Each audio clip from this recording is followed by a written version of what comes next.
अस्सलाम वालेकुम नाज़रीन, मैं हूं मंसूर अली खान और आप देख रहे हैं मेरे सवाल। नाज़रीन, मेरे मुल्क की बेबस आवाम को इस वक्त दो सैलाबों का सामना है।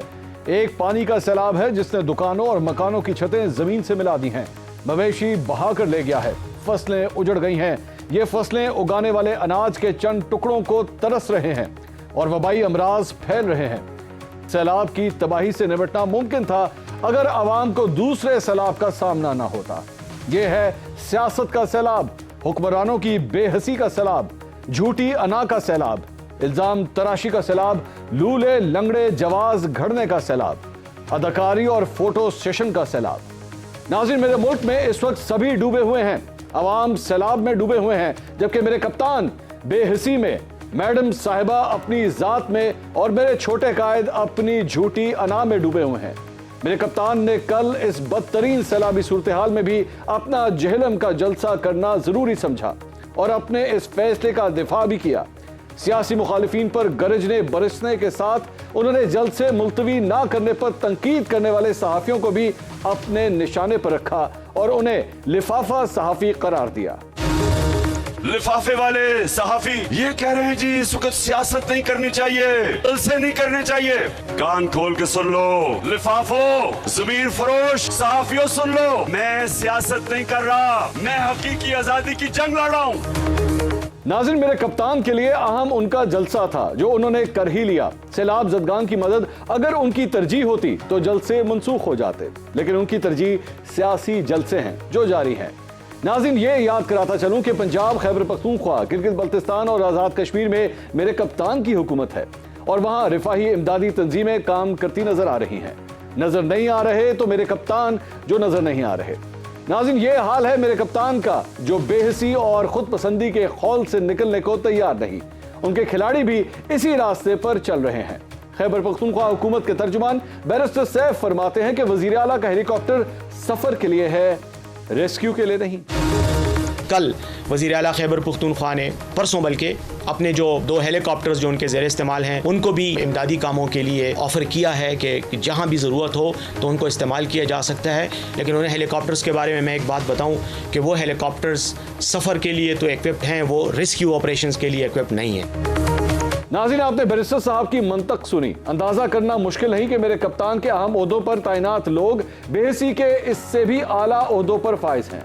काश मेरे कप्तान और उनके खिलाड़ी इस खौल से निकल आते। काश मेरे कप्तान ने जलसे मुलतवी कर दिए होते। काश मेरे कप्तान अपनी फंड रेजिंग की महारत का फायदा मुसीबत ज़दगान को पहुंचा चुके होते। काश अल खिदमत, दावत इस्लामी, तहरीक लब्बैक और दूसरी रिफाही तंजीमों के साथ टाइगर फोर्स भी नजर आ रही होती। बात मेरे कप्तान और उनकी तहरीक इंसाफ तक महदूद नहीं, दीगर जमातों के कायदीन भी अना के मुंह जोर घोड़ों पर सवार हैं। मेरे छोटे कायद जो इस वक्त मुल्क के वजीर आजम भी हैं, उन्होंने सैलाब मुतासिरीन की मदद के लिए जो ऑल पार्टीज कॉन्फ्रेंस बुलाई है उसमें तहरीक इंसाफ को बुलाया ही नहीं गया। जी जनाब, मेरे छोटे कायद ने इस कॉन्फ्रेंस में उस जमात को बुलाना मुनासिब नहीं समझा जो 4 विफाकी इकाइयों पंजाब, केपी, आज़ाद कश्मीर और गिलगित बल्तिस्तान पर हुकूमत कर रही है। इससे यह अंदाजा लगाना मुश्किल नहीं कि अमली तौर पर इस कॉन्फ्रेंस का फायदा न होने के बराबर होगा। काश मेरे छोटे कायद अपनी झूठी अना के घोड़े से उतरते और सबको गले से लगाते। काश वो मुल्क का वजीर आजम और सबका बड़ा होने का हक अदा करते। काश वो इस कौमी सहने पर होने वाली कॉन्फ्रेंस में तहरीक इंसाफ को भी बुला लेते। सैलाब मुतासिरीन के बारे में गैर संजीदगी का रवैया मेरे छोटे कायद की भतीजी और मुस्लिम लीग नून की नायब सदर मैडम साहिबा का भी है। उन्होंने 5 दिन पहले ट्वीट किया था कि वो सैलाब ज़दगान के पास जा रही हैं। यह ऐलान 5 दिनों से ऐलान ही है। शायद उन्होंने इन इलाकों का दौरा ट्विटर पर ही कर लिया होगा। अब उन्होंने कल से मुल्तान और राजनपुर जाने का ऐलान किया है। मुस्लिम लीग नून की मुकामी तंजीम ने मुल्तान एयरपोर्ट पर मैडम साहिबा के शानदार इस्तकबाल का ऐलान किया है। काश इस शानदार इस्तकबाल पर खर्च होने वाले वसाइल भी सैलाब ज़दगान की मदद के लिए मुख्तस कर दिए जाते। काश इस दर्दनाक मौके पर इस सियासी अंदाज से गुरेज किया जाता। काश ये इतने दिन जाया ना किए जाते। काश सैलाब मुतासिरीन मैडम साहिबा की पहली तरजीह होते। नाज़रीन, ये हमारी बदकिस्मती है कि इतनी बड़ी जमातों के इतने बड़े कायदीन के दिल कितने छोटे हैं जो कौमी सलामती से लेकर कुदरती आफात तक इकट्ठा बैठने को तैयार नहीं। इस सूरत हाल में अवाम एक ही सवाल पूछते हैं कि अगर तारीख के बदतरीन सैलाब में भी हमारे रहनुमा इकट्ठे बैठने को तैयार नहीं, तो ये सब रहनुमा इकट्ठे बैठने के लिए आखिर कितने बड़े सहने का इंतजार कर रहे हैं? इस सवाल का जवाब ढूंढने की कोशिश करते हैं एक छोटे से ब्रेक के बाद। हमारे साथ रहिएगा।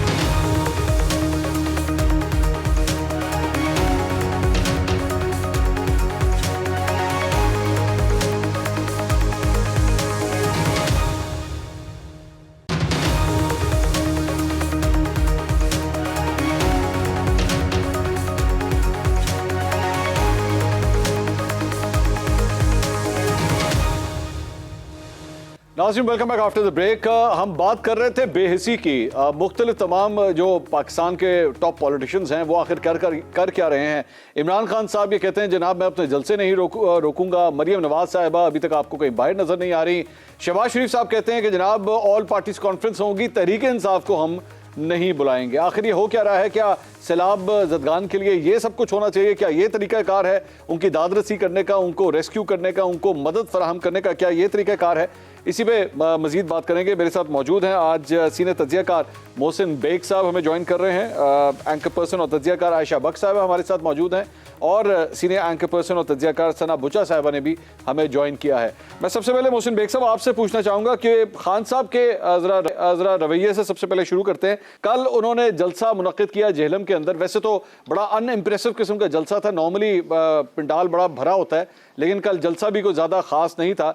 लेकिन वो ये कहते हैं कि जनाब मुझे अगर कोई रोकने की कोशिश करेगा, मेरे पे कोई तंकीद करेगा कि जनाब ये सियासत कर रहे हैं, तो ये सियासत नहीं है, हकीकी आज़ादी है जनाब। इसको हकीकी आज़ादी के तौर पे इसको कंसिडर करें। तो ये क्या वजह है? खान साहब आखिर क्यों कन्विंस नहीं है कि ये जलसों का टाइम नहीं है?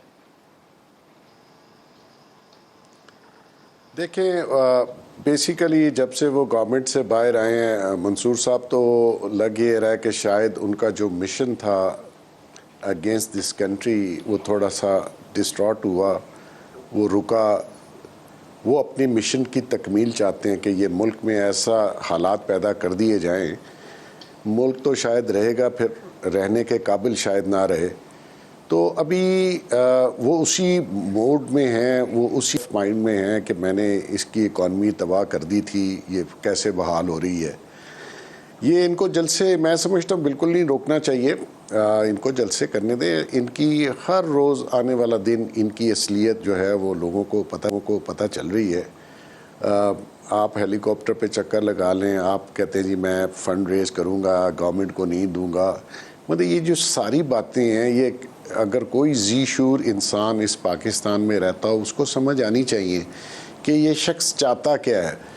और ये जलसे जुलूस या इस तरीके से रिलीज़ निकालने का मकसद क्या है? देखिए, इलेक्शन आज नहीं 6 महीने बाद, 30 साल बाद हो जाएंगे।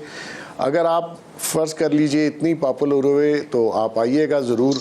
आपको पहले भी गवर्नमेंट मिली, आपने अपनी ही मंशूर को पीछे रखा, आपने अपने ही वादों को, दावों को, इस्लाहात को, एक काम ऐसा नहीं किया जिसको आप इन रैलीज़ और जलसों में एक्सप्लेन कर सके कि मैंने इस पाकिस्तान के लिए और इस पाकिस्तानी अवाम के लिए मैंने ये काम किया।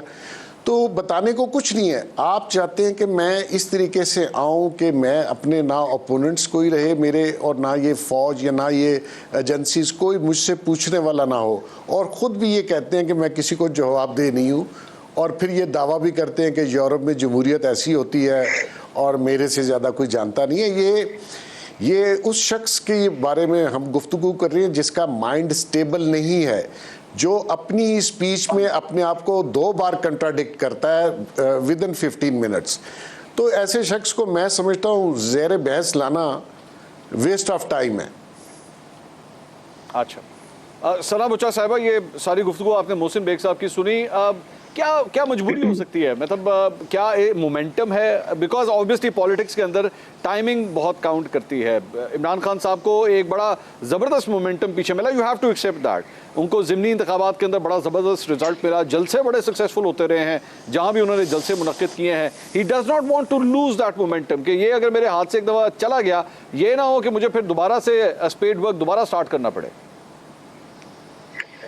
देखिए, इमरान खान साहब की डेस्परेशन अपनी जगह, लेकिन जो इस वक्त आप समझ रहे हैं कि वो कुछ सोच समझ कर करते हैं, तो मेरा इससे बड़ा शदीद एतराज़ है इस पर। मेरा नहीं ख्याल कि खान साहब इतना भी सोच सकते हैं कि इकॉनमी को किस तरह से डिस्टेबलाइज करना है और क्या इकॉनमी स्टेबलाइज हो रही है और क्या मुझे अपने नारे को या मंत्रा को चेंज करने की ज़रूरत है। मेरा ये ख्याल है कि इमरान खान साहब के वहम गुमान में और ख्याल में कोई भी ऐसी चीज़ नहीं होगी। वो मैंने जिस तरह पहले भी बहुत दफ़ा कहा है कि he thinks he is entitled, he is privileged, और दुनिया ने उनके साथ बड़ी नाइंसाफी की है। वो एक विक्टिम है, he was born at the wrong time, जो एक टिपिकल नार्सिसिस्ट की क्वालिटीज होती हैं वो तमाम तर इनमें मौजूद हैं। और वो ट्रम्प से उनका मुवाजना बिल्कुल ठीक किया जाता है, क्योंकि मेरा ख्याल है कि, और वो इस बात को कॉम्प्लीमेंट एज ए कॉम्प्लीमेंट ले रहे हैं, लेकिन I don't think it's a compliment. लेकिन दूसरी तरफ मेरा ख्याल है मंसूर के इस वक्त जो फ्लड्स का हवाला हम बार बार दे रहे हैं कि अनप्रेसिडेंटेड रेन है और अनप्रेसिडेंटेड रेनफॉल हुई है और अनप्रेसिडेंटेड था ये तमाम तर। देखें, डिजास्टर्स, नेचुरल डिजास्टर्स अल्लाह की तरफ से होते हैं और आते हैं, लेकिन इस मुल्क में क्योंकि हम बार बार कहते हैं, इस बात पर जोर देते हैं कि जमहूरियतों को चलने दिया जाए, 5 साल हुकूमतों को वक्त मुद्दत पूरी करने दी जाए। इसलिए नहीं कहते क्योंकि इमरान खान साहब से बहुत प्यार है या नवाज शरीफ साहब से ज्यादा प्यार है या जरदारी साहब से ज्यादा प्यार है। मसला सिर्फ इतना है कि जब आप सिस्टम इन प्लेस होता है, एक हुकूमत चलती है, उसके नीचे डेवलपमेंट होती है, उसके नतीजे में आप अंडर डेवलप्ड एरियाज को देखते हैं। 1 करोड़ घर बनाने की तो बात इमरान खान साहब ने की थी, 1 करोड़ घर में से आपको कोई एक भी नजर आया हो। अब ये तमाम तर चीजें हैं कि आपको नेचुरल डिजास्टर्स में आपके पास पैसे नहीं है, इंसेंटिव नहीं है, हुकूमतों को पता नहीं है, किसी को भी पता नहीं है कि दूर दराज एरियाज में किस तरह से लोग रहते हैं। अंडर डेवलप्ड एरियाज बढ़ रहे हैं, पॉवर्टी बढ़ रही है, किसी के पास पक्के मकान नहीं है। आज आप जो चंदा लेंगे, आप इन लोगों को उनके लाइवलीहुड्स तो वापस नहीं कर सकते। आज आप इनको जो फौरी रिलीफ दे सकते हैं वो आज का खाना, कल के लिए खाना, मे बी अपने तन पे पहनने के लिए 2 कपड़े। पॉइंट ये है कि इनकी पूरी लाइव्स जो है हमने खत्म कर दी है, और इस मुल्क की अनस्टेबिलिटी, इंस्टेबिलिटी ने खत्म कर दी है, इस मुल्क की इकोनॉमिक इंस्टेबिलिटी ने खत्म कर दी है। अब आप वर्ल्ड बैंक के पास जाइए, अब आप देखिए इंडिया और फिलीपींस, सॉरी मैं खत्म कर रही हूँ, बस मैं कह रही हूँ इंडिया और फिलीपींस ने इंश्योरेंस ली फॉरेन ममालिक से, वर्ल्ड बैंक से, कि अगर हमारे ऊपर कोई नेचुरल डिजास्टर्स आते हैं, कि ड्राउट आ जाए, सुनामी आ जाए, और इसके हवाले से जब उनके पास फ्लड्स आए इंडिया के पास, तो they were paid a certain amount and then it went to good cause. हमारे यहाँ तो ये सोचने वाला कोई नहीं है। हमारे यहाँ कोई अपनी कुर्सी बचाने से आगे चलेगा तो कोई बात होगी ना। अगर इमरान खान साहब अपने विक्टिम सिंड्रोम से बाहर निकलेंगे कि मेरे ऊपर अमेरिका ने या न जाने एस्टैब्लिशमेंट ने या न जाने शहबाज शरीफ साहब ने या नवाज शरीफ साहब ने क्या किया और तकरीबकारी हो गई, मेरे खिलाफ इतनी बड़ी साजिश हो गई, पहले तो वो इस चीज से निकल आए। हमारे हुक्मरान इस चीज से निकल आए कि पहले नैब की इस्लाहात करनी है, इलेक्शन की इस्लाहात करनी है, अब हमें 5 साल मिलेंगे, अगला चीफ कौन आएगा, अगला ISI चीफ कौन आएगा, इससे जब तक निकलेंगे नहीं, we as a nation have failed our country and we have failed its people. Ayesha, ये सारी जो गुफ्तगू आप सुन रही हैं, पाकिस्तान तहरीक-ए-इंसाफ की जानिब से फवाद चौधरी साहब का ये कहना है कि हमें तो भाषण दिए जाते हैं कि जनाब सियासत ना करें, ये मौका नहीं है सियासत करने का। वहाँ पे बनी गाला के लिए जो है वो सर्च वारंट्स जारी किए जा रहे हैं। देखें शहबाज गिल के साथ क्या हो रहा है, आज भी पाकिस्तान तहरीक-ए-इंसाफ को टारगेट किया जाता है और हमारे लोगों को उठाया जा रहा है, हमें इस तरह टारगेट किया जा रहा है। तो सियासत तो हर तरफ से हो रही है, तो खाली इमरान खान को सिर्फ क्यों तनकीद का निशाना बनाया जाए? मंसूर, जो कुछ कहा जा रहा है उससे करीबन इत्तेफाक करते हुए इमरान खान साहब को कौन मना कर रहा है सियासत करने से? इमरान खान साहब सियासत करें, शहबाज शरीफ साहब भी सियासत करें और मरियम बीबी भी सियासत करें और जरदारी साहब भी सियासत करें। सियासतदान सियासत नहीं करेगा तो क्या करेगा? लेकिन क्या उसकी सियासत करने की टाइमिंग ठीक है? इमरान खान साहब वजीर आजम थे तो उनको बहुत से मामला थे जो नहीं पता थे कि वो बतौर वजीर आजम मौजूद हैं और महंगाई हो रही है, डॉलर ऊपर जा रहा है, ये उनको बतौर वजीर आजम नहीं पता था। वजीर आजम की कुर्सी से उतरे तो उन्होंने बताया कि उनको नहीं पता था कि काजी फायज ईसा वाला केस और मामला कैसे हो गया, उनको नहीं पता कि सहाफियों के साथ उस वक्त क्या सलूक हो रहा था, वो ये भी बता रहे हैं। वो वजीर आजम थे, अब वो ऑपोजिशन में है तो वो कहते हैं कि उनके यार्ड स्टिक से मैयर किया जाए जो इस वक्त की हुकूमत बैठी है। वो कोई एक पैमाना नहीं बनाते हैं कि अगर वो वजीर आजम थे तो जो कुछ हो रहा था वो जिम्मेदार नहीं, तो अगर कोई और वजीर आजम है जो कुछ हो रहा है तो कौन जिम्मेदार है? इमरान खान साहब एक बार तय कर लें कि रूल ऑफ द गेम क्या है, उसके हिसाब से चल लेते हैं, जैसे वो तय करते हैं उस तरीके से रख लेते हैं। सियासत तो सभी कर रहे हैं। अब आप पंजाब में देख लें, जनूबी पंजाब में जो भी वहां पर वजीर गए हैं लोगों से गालियां खाकर भाग रहे हैं। सिंध के अंदर भी यही हाल हो रहा है। अवाम को इंतकाम की तरफ ना लेके जाएं, वो अवाम जिससे वोट लेने के लिए आप उसके दरवाजे पे चले जाते हैं, जलसे में बुलाने के लिए हजार रुपया दिया जाता है, बिरयानी की प्लेटें दी जाती हैं, एक क्रॉस द बोर्ड करीबन सियासी जमातें यही कुछ कर रही हैं, और ये मैं ग्राउंड रियलिटी की बात कर रही हूँ।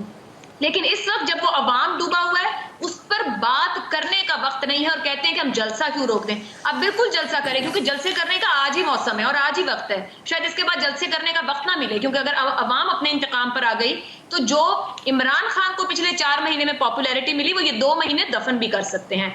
अवाम का सब्र सियासतदान ना आजमाए। मैं तो ऑलरेडी ये बात समझती हूँ कि जो इस मुल्क की सियासत है, जिस तर्ज और ढंग से ये सियासत हो रही है, ये इररेलेवेंट हो रहे हैं अवाम की नजर में। ये सब कुछ अर्लियर डिजाइन हो सकता था, नुकसान रोका जा सकता था। प्री मॉनसून जून से शुरू है, मिड जून से अर्लियर वार्निंग्स थी हमारे सामने।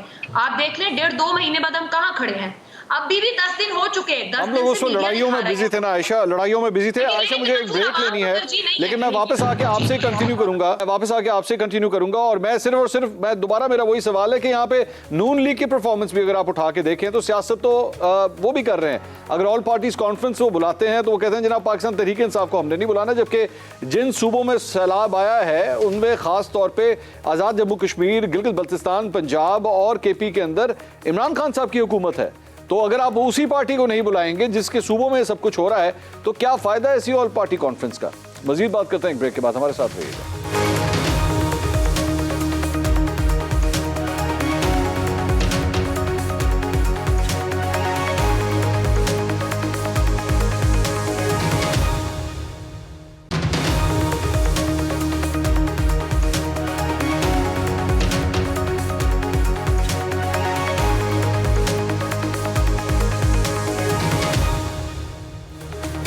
Welcome back after the break. हम सियासतदानों की परफॉर्मेंस के ऊपर बात कर रहे हैं, उनके अना के जो घोड़े हैं जिससे वो उतरना नहीं चाहते उसके ऊपर बात कर रहे हैं। आयशा, मेरा आपसे स्पेसिफिकली ब्रेक से पहले सवाल ये था कि दीगर सियासी जमातों की तरफ भी तो देखें ना। APC बुलाई जाती है शहबाज शरीफ साहब की जानिब से, पाकिस्तान तहरीक इंसाफ को बुलाया नहीं जाता। मरियम नवाज साहिबा आज से कुछ 4 दिन पहले ट्वीट करती हैं कि जनाब मैं साउथ पंजाब में जाऊंगी। मरियम नवाज अभी तक आपको नजर नहीं आती। तो हर बंदा तो अपनी अपनी उस महलों के अंदर बैठा हुआ है, अपने सियासत के महलों में बैठा हुआ है, वहां से निकलने को वो तैयार ही नहीं। देखिए मंसूर, बुलाना चाहिए बिल्कुल APC में, और पाकिस्तान तहरीक इंसाफ और इमरान खान साहब को भी वो इल्जामात और गालम गलोच जो वो जलसों में करते हैं उसको एक तरफ रखते हुए टाइम बीइंग, क्योंकि इस वक्त सैलाब से मुतासरा लोगों के लिए बात करें, उसमें जाना चाहिए। वो खुलेआम कहते हैं बतौर हुकूमत वो कभी नहीं झुके इस मामले पे कि ऑपोजिशन के साथ चलना है। बतौर ऑपोजिशन भी वो बार बार कहते हैं कि चोर डाकू हैं, वो इनके साथ नहीं चल सकते। इसलिए मैंने कहा कि कोई एक rule of the game set कर ले, उस पैमाने से, उस यार्ड स्टिक से हम मैयत कर लेते हैं कि कौन कैसी सियासत कर रहा है और सियासत किस तरह की होनी चाहिए।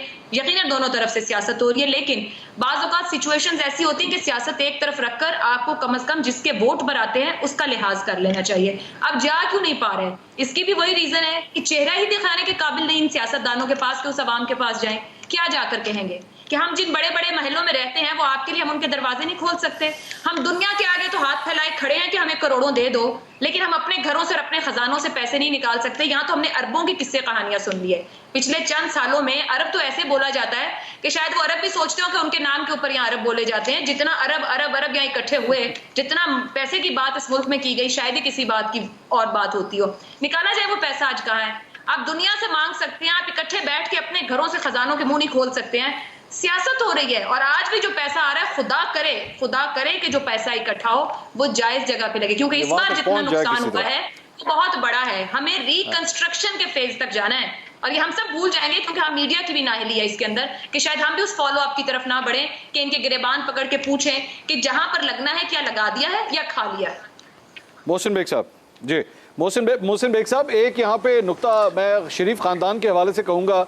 ये लोग अपनी अगली जनरेशन को तैयार कर रहे हैं, मरियम नवाज को तैयार कर रहे हैं, हमजा शहबाज को तैयार कर रहे हैं। ये हैं किधर? यही तो वो टेस्टिंग टाइम्स होते हैं जब आपका पता लगता है कि आपके किस बच्चे के अंदर लीडरशिप क्वालिटीज़ हैं। ये लोग इलेक्शन कैंपेन्स के लिए तो फ़ौरन निकल आते हैं, जल्द से जुलूस करना शुरू कर देते हैं। मैं इनसे क्यों ना सवाल करूँ, इनकी तो आज हुक्मरानी भी है। आज तो मुस्लिम लीग नून की इत्तेहादी हुकूमत जो है वो इस्लामाबाद के अंदर बैठी है। बच्चे किधर हैं? इन बच्चों को बाहर क्यों नहीं लाया गया अभी तक?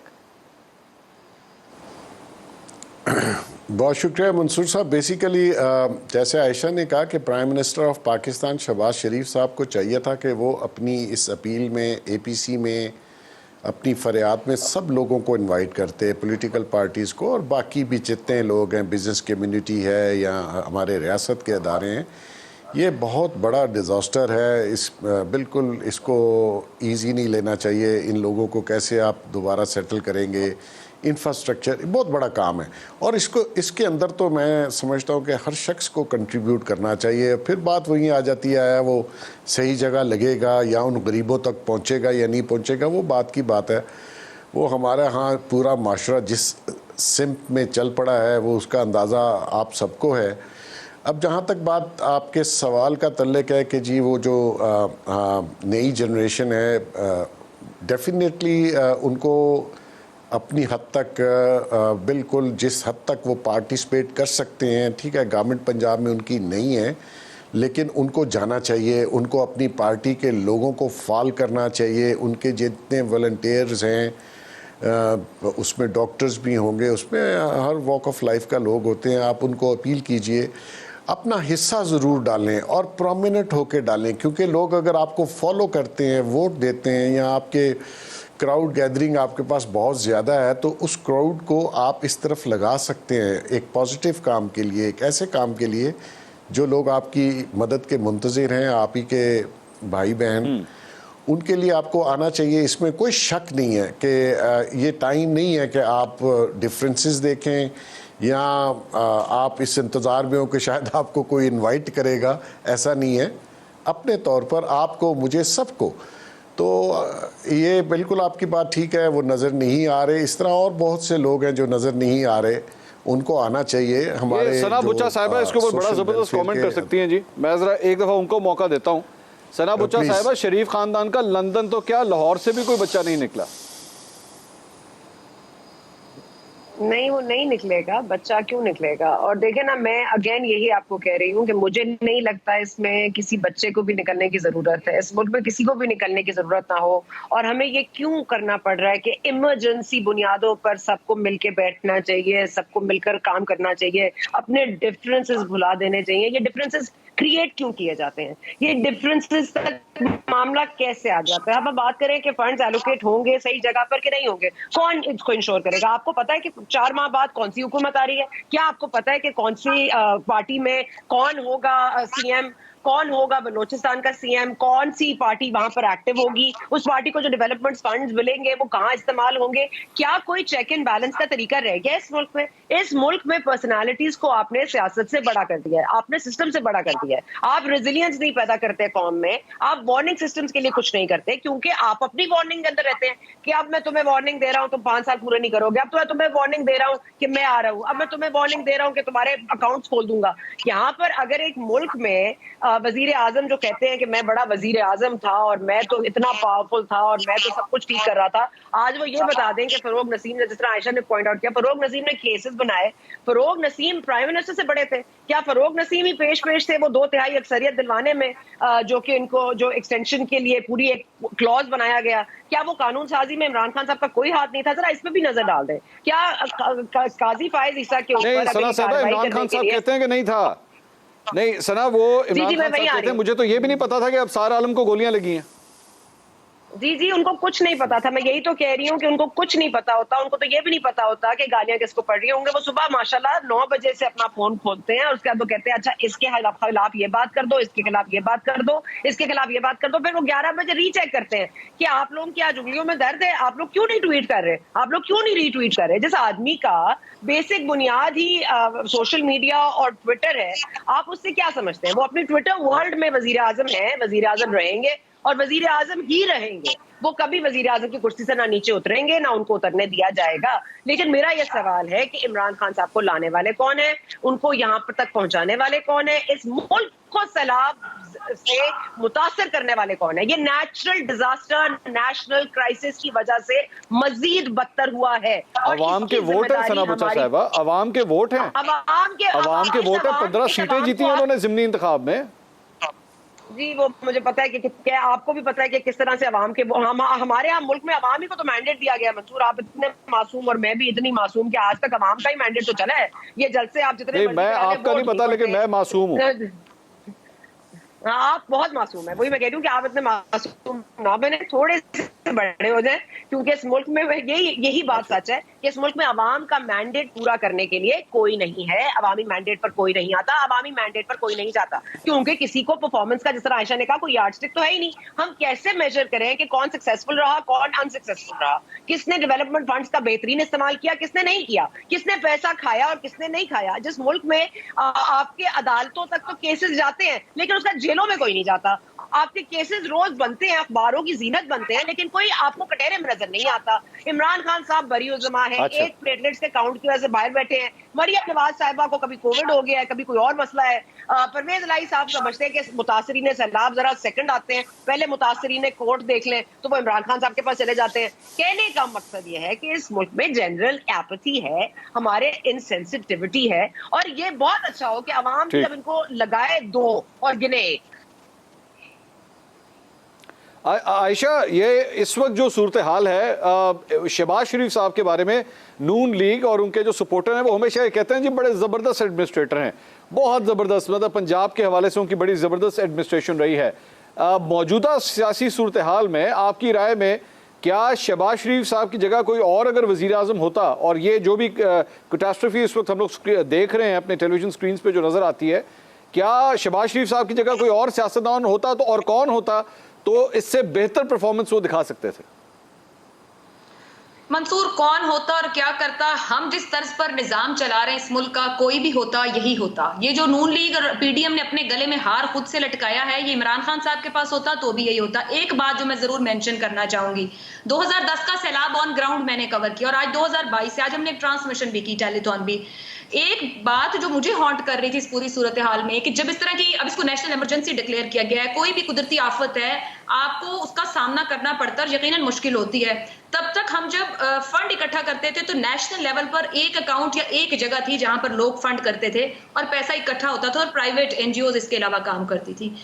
हैरतनाक तौर पर जो सूरत हाल है, हर सूबे के सीएम ने अलहदा फंड खोल दिया है, पीएम ने अलहदा फंड खोल लिया है, पाक फौज का अलहदा फंड है। 8 तो आपके नेशनल लेवल पर फंड्स खुल गए हैं और फिर इनकी कोई अकाउंटेबिलिटी नहीं होगी। ये जा कहां रहा है, लग किसको रहा है? प्राइवेट लोग ट्रस्ट कर रहे हैं, हुकूमतों को नहीं कर रहे। हुकूमतें हुकूमतों को ट्रस्ट नहीं कर रही। इमरान खान पीडीएम के साथ बैठने को तैयार नहीं है। नून लीग की क़यादत पंजाब से भागी हुई है कि यहाँ मुकदमे बन जाए। वो कहते हैं आप इमरान खान पे मुकदमे क्यों बना रहे हैं? शहबाज शरीफ क्या कर पा रहे हैं इस वक्त? शहबाज शरीफ नून लीग को संभालें, उनके अंदर की लड़ाई झगड़े संभालें, भाई को कहें कि मुझे हुकूमत करने दें, या भाई से कहें कि फिर आ जाएं आप चला लें हुकूमत को अगर चला सकते हैं। शहबाज शरीफ साहब को तो वो हाल हुआ है कि वो तो जो दरवाजा खोलते हैं सामने एक मुतालबा है, उनके हाथ में कुछ है नहीं। हुकूमत तो कहीं और से चल रही है। प्राइम मिनिस्टर साहब बता के गए पिछले इमरान खान साहब की हुकूमत कैसे चलती है। जब कोई हुकूमत से बाहर आता है, नवाज शरीफ साहब ये कहते हैं। आयशा, ये जो आप कह रही हैं, आयशा सवाल ले लीजिएगा, ये जो आप कह रही हैं हुकूमत कहीं और से चलती है, ये कहीं और पाकिस्तान के अंदर है या पाकिस्तान से बाहर है? मेरा ख्याल से मजमूई तौर पर कहा जाए तो काफी सारी चीजें यहाँ पर भी हैं, लेकिन जब बाहर से रिकंसिलिएशन करके आते हैं तो फिर वहां की भी मुतालबात होते हैं। प्रॉब्लम यह है कि हम आवाम को ट्रस्ट करने को तैयार नहीं। वो कोई भी है, कोई बाहर से नहीं कुछ कर सकता मंसूर, ये मैं आपको कह दूं। किसी भी घर में खराबी उस घर के अंदर से होती है, किसी भी शख्स में खराबी उस शख्स के अंदर से होती है। बाहर को आप रोक सकते हैं, होल्ड कर सकते हैं, हटा सकते हैं अगर आप खुद ठीक होंगे। इनफरादी तौर पर, बतौर माशरा, बतौर हुकूमत, बतौर रियासत, बाहर से कोई कुछ नहीं कर सकता जब तक आपके अपने इरादे ठीक ना हो, नीयत ठीक ना हो। जब वोट अवाम का, हुकूमत अवाम की, तो फैसले उस अवाम के क्यों ना हो। जब 5 साल की हुकूमत तो 5 साल क्यों ना चले। हम ये क्यों कहें कि 4 माह का वजीर आजम आप उससे मांगे कि पिछले 4 साल की कारकर्दगी एक तरफ रखें, आप 4 माह में डिलीवर करके बताएं। तो केपी के में तो 10 साल से एक हुकूमत बैठी है, सिंध में तीसरा दौरे हुकूमत है, 15 साल होने वाले हैं। अब आप ये कहते हैं कुदरती आफत 100 गुना बड़ी थी, हम तो 100 गुना भी नहीं संभाल सकते अगर आ जाए तो। तो मोहसिन बेग साहब, अब अगर इस सारी सूरत हाल में फिर जो लोग ये बात कह रहे थे कि 2022 के अंदर जो है वो आखिर में इलेक्शन हो जाएगा, शेख रशीद साहब ने इस किस्म की बड़ी प्रेडिक्शंस दी हुई हैं, तो सर वो उसका क्या होना है? वो नजर आ रहे हैं या फिर इलेक्शंस आपको अगले साल ही नजर आ रहे हैं? मेरे ख्याल में जी इलेक्शन तो अगले साल टाइम पे ही होंगे, क्योंकि आपकी जो मौजूदा सूरत हाल है मुल्क की, वो इस इलेक्शन की मोतमिल नहीं हो सकती, और इलेक्शन कोई सलूशन नहीं है इस वक्त, क्योंकि सिर्फ खान साहब बाहर हैं, बाकी तो तकरीबन पॉलिटिकल पार्टीज़ इस हुकूमत में शामिल हैं और इस वक्त जो सबसे पहला अवलीन तरजीह है वो तो ये सैलाब के जो तबाहकारी है इसको किसी तरीके से किया जाए, और सेकंड वेरी इम्पोर्टेंट वो आपकी मईशत है। अगर आपकी मईशत सस्टेनेबल नहीं रहती और बिज़नेस कम्युनिटी का एतबार वापस नहीं आता तो मैं समझता हूँ इस मुल्क के लिए बहुत प्रॉब्लम होगी। इलेक्शन कोई सोल्यूशन नहीं है। जो लोग सवाए खान साहब के कोई डिमांड नहीं कर रहा कि इलेक्शन हो, क्योंकि वो जब से बाहर निकले हैं उनसे सब्र नहीं हो रहा और वो अपनी बात नहीं करते कि वो करके क्या गए हैं, अगर कल भी आएंगे तो क्या करेंगे। तो मैं समझता हूँ इलेक्शन बिल्कुल सोल्यूशन नहीं है। इसको अपने टाइम पे पहले ये काम जो इम्पोर्टेंट है, इकॉनमी को थोड़ा सा सहारा मिल जाए, जो आपको डोनर्स ने पैसे दिए हैं उसको आप थोड़ा सा लगा लीजिए, कोई इकॉनमी को बेहतर कर लें। और जो पॉलिटिकल स्टेबिलिटी है ना जी, वो बड़ी ज़रूरी है। खान साहब वो आने ही नहीं दे रहे, वो उसके पीछे एक इंटरनेशनल कॉन्स्पिरेसी है जो मैं पिछले 2-2.5 साल से कह रहा हूँ कि ये शख्स नहीं आने देगा और वो अपने एजेंडे पे लगा हुआ है। तो इलेक्शन ये कहते रहे, मैं समझता हूँ इलेक्शन नहीं होने चाहिए। इलेक्शन अपने टाइम पे हो, आप अगला बजट दें और फिर इलेक्शन में जाएं, और इन बिटवीन जो आपके काम हैं, जो इस्लाहात हैं, जो इकॉनमी है, आपकी नवंबर में एक इम्पॉर्टेंट पोस्टिंग है, उसके ऊपर भी बहुत सारे मसाइल उसी की वजह से आए। तो उन सारी चीज़ों को देख के आप फिर इलेक्शन में जाइए। सना बुच्चा साहबा, वैसे तो हमेशा यही कहा जाता रहा है कि जब भी कोई क्लैश हो तो बेहतरीन हल जो है वो इलेक्शन ही होते हैं, लेकिन बेग साहब फरमाते हैं कि नहीं, अभी इलेक्शन नहीं होने चाहिए। आपकी भी यही राय है?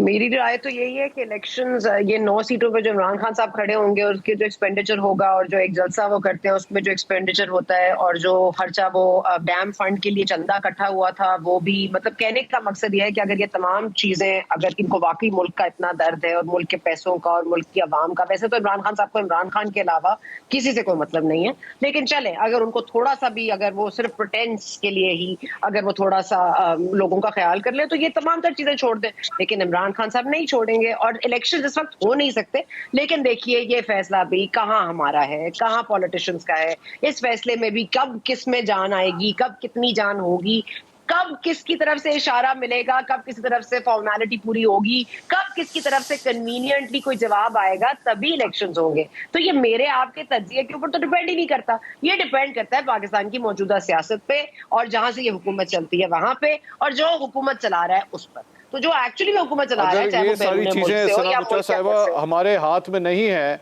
अगर ये सारी चीज़ें हमारे हाथ में नहीं है तो फिर मेरे हाथ में सिर्फ एक ही चीज़ है कि मैं अपने नाज़रीन से खुदाफसी कर लूँ, क्योंकि प्रोग्राम का वक्त जो है वो ख़त्म हो गया। बहुत बहुत शुक्रिया आपका आयशा बख्श साहिबा, सना बुच्चा साहिबा और मोहसिन बेग साहब, आप बहुत शुक्रिया। नाज़रीन, प्रोग्राम से अब तक के लिए इतना ही। इंशाल्लाह अगले हफ्ते आपसे दोबारा मुलाकात होगी। अल्लाह हाफ़िज़।